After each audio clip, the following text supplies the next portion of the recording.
Nous bénissons le Seigneur, maître des temps et des circonstances, pour ces merveilleux moments que nous allons passer encore avec vous dans le cadre de notre émission Le Pasteur répond. Aujourd'hui, nous continuons toujours avec notre thème, c'est-à-dire vivre le surnaturel avec Christ.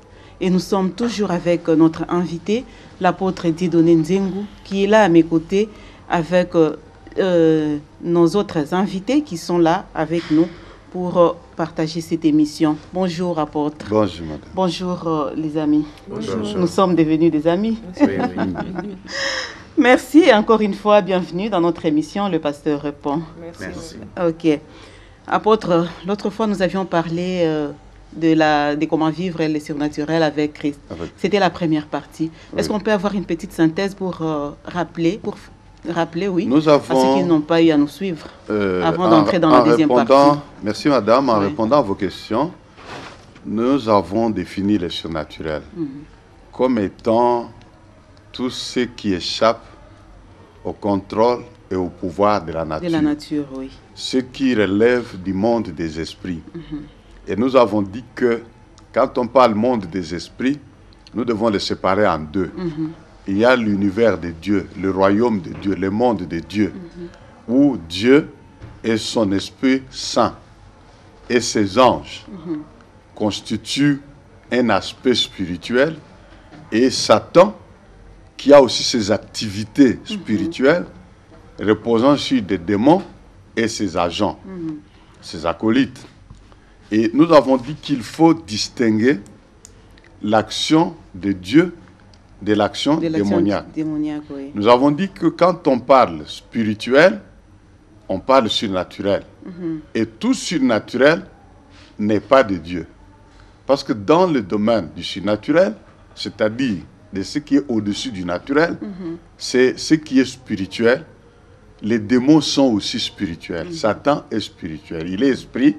Il peut agir dans la qualité d'esprit, faire des choses qui émerveillent et qui dépassent ce qui est naturel. Oui. Nous, les hommes, nous n'avons pas, par notre nature, les moyens d'exercer les pouvoirs et le contrôle sur la matière, sur le corps physique.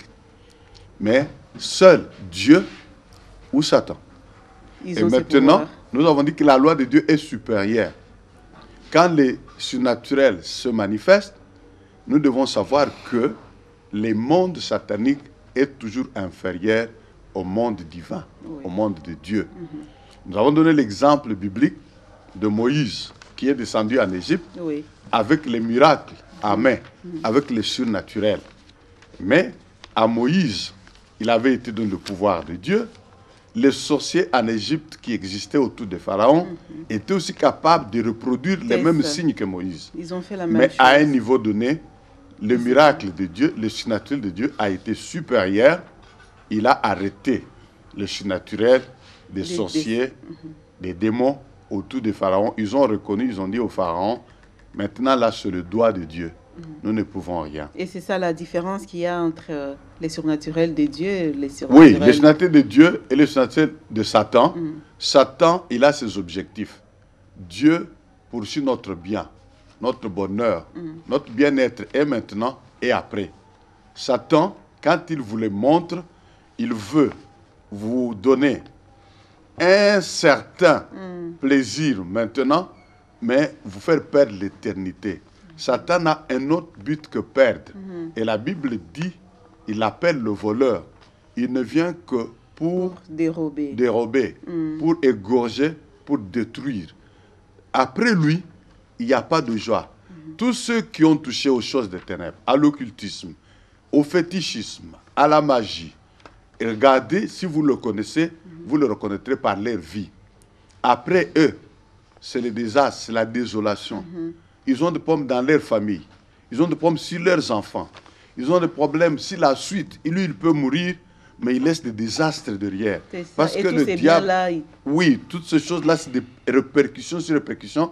Et pourquoi? Parce que le diable il ne poursuit que ça. Il fait semblant de vous offrir le bonheur, mais il vous cache la vraie face. Il veut vous détruire. Oui. La première destruction, c'est vous faire perdre la vie éternelle, mais l'autre, c'est la vie. entrer dans votre génération de génération en génération, détruire votre lignée. Mais Dieu, il vient pour sauver, il vient pour donner la vie et la vie en abondance. Et la vie de Dieu, nous devons comprendre que quand on parle vie dans la Bible, le texte de Jean 10, 10 qui dit qu'il est venu pour donner la vie et la vie en abondance, il y a deux termes qui peuvent nous permettre de comprendre le mot vie. Il y a la vie biologique. C'est la vie que vous et moi, nous avons, bios. La vie que nos parents nous ont donnée. Oui, que nous avons eu en naissant de nos parents. Ça, c'est la première vie. La vie physique, biologique. Mais il y a aussi la vie spirituelle. Et quand Jésus parle de la vie, il dit c'est l'esprit qui vivifie. La chair ne sert de rien. Oui, la vie spirituelle, nous la recevons comment? De Dieu, en naissant de nouveau. En naissant de nouveau. En acceptant Jésus comme Seigneur et Sauveur personnel, nous recevons la vie de Dieu. C'est cette vie qu'il est venu nous donner et que nous l'ayons en abondance. Cette vie, elle a impact sur la vie biologique. Lorsque la vie spirituelle vient à nous, c'est cette vie-là, Zoé, en grec, elle vient en nous, elle nous donne la vie de l'esprit et ressuscite notre esprit. Parce que tous, nous avons un esprit, nous avons une âme, nous sommes, pour mieux dire, nous sommes un esprit, nous avons une âme et nous habitons un corps. Et maintenant, la vie de Dieu, l'esprit de Dieu, rentre dans notre esprit, réveille spirituellement notre esprit au monde de Dieu et donne une loi supérieure sur notre vie biologique. Et le surnaturel est une application de l'esprit de Dieu par notre esprit sur notre physique. Et nous marchons maintenant avec le pouvoir divin. Et c'est ainsi que le diable poursuit la destruction, Dieu poursuit la vie, la bénédiction, la grâce et la faveur. Je voulais savoir un peu, apôtre, quand on a un parent qui est plongé, par exemple, dans les histoires, dans les fétiches, dans l'occultisme, comment nous, les enfants, on peut se mettre à l'abri de ça? Parce que vous dites que ça entre dans la lignée. Bon, maintenant, les enfants qui sont... Le seul moyen pour sortir de cette lignée-là, c'est de venir à Jésus. Amen. Lorsque l'enfant accepte Jésus dans sa vie, il coupe avec le contact de son père. Il arrête avec l'influence des ténèbres sur sa vie. Et quand il reçoit Christ, on prie pour lui, on brise cette influence qui était sur lui. Il est sous une loi nouvelle, la loi de l'esprit de vie en Christ. Et là, il marche maintenant avec Christ. Il sauve sa propre descendance. Parce que maintenant, il la sort. Sa propre descendance n'a plus besoin de confesser les péchés de leur grand-père. Parce que par leur père, ils ont été sectionnés par leur père. De la vie du grand-père, des démons du grand-père, de fétichisme du grand-père. Maintenant, eux, ils naissent, ils donnent leur vie à Christ, ils évoluent, ils continuent dans ce que le papa a déclenché lorsqu'il est sorti du pouvoir de son père. L'unique moyen, c'est celui-là. Tant qu'on n'a pas donné sa vie à Christ, on subit continuellement les influences. Et donc, pour vivre les surnaturels, il faut naître de nouveau. Il faut naître de nouveau. Vivre les surnaturels avec Christ, il faut naître de nouveau. Avec Satan, il faut se faire sorcier, il faut aller faire des fétiches dans le but de se perdre et de détruire toute sa descendance. Mais en Christ, il faut recevoir Christ comme Seigneur et Sauveur personnel. Reconnaître qu'on a marché pécheur, qu'on a marché sans Dieu, sans vie, et chercher maintenant le pardon, se réconcilier avec Dieu, accepter Jésus, se repentir, commencer la vie, conduit désormais par Dieu, animé par Dieu, soutenu par Dieu. Mais je vais vous poser une question qui va vous sembler peut-être banale, mais nous sommes en train de remarquer dans nos églises aujourd'hui, il y a beaucoup d'hommes de Dieu aussi qui sont dans l'occultisme. Comment vous pouvez expliquer cela? Elle n'est pas banale cette question. Ils servent Dieu et Satan en même temps. Et cette question a sa place centrale aujourd'hui. Je dois vous avouer que la Bible l'a annoncé. La Bible l'a reconnu. Que dans ces temps que nous vivons aujourd'hui, il y aura des gens qui seront là servant Satan. Et Jésus-Christ, lorsqu'on lui a posé la question, en fait, dans Matthieu chapitre 24, Nous Matthieu prenons chapitre 24. chapitre 24 du premier verset au 5e. Il est écrit, comme Jésus s'en allait au sortir du temple, ses disciples s'approchèrent pour lui en faire remarquer les constructions. Mais il leur dit, voyez-vous tout cela? Je vous le dis en vérité, il ne restera pas ici, pierre sur pierre, qu'il ne soit renversé. Il s'assit sur la montagne des Oliviers, et les disciples vinrent en particulier lui faire cette question. Dis-nous, quand cela arrivera-t-il? Et quel sera le signe de ton avènement et de la fin du monde? Et Jésus leur répondit, prenez garde que personne ne vous séduise, car plusieurs viendront sous mon nom, disant, c'est moi qui suis le Christ. Et ils séduiront beaucoup de gens. Alors voilà, qu'est-ce qu'il veut dire là?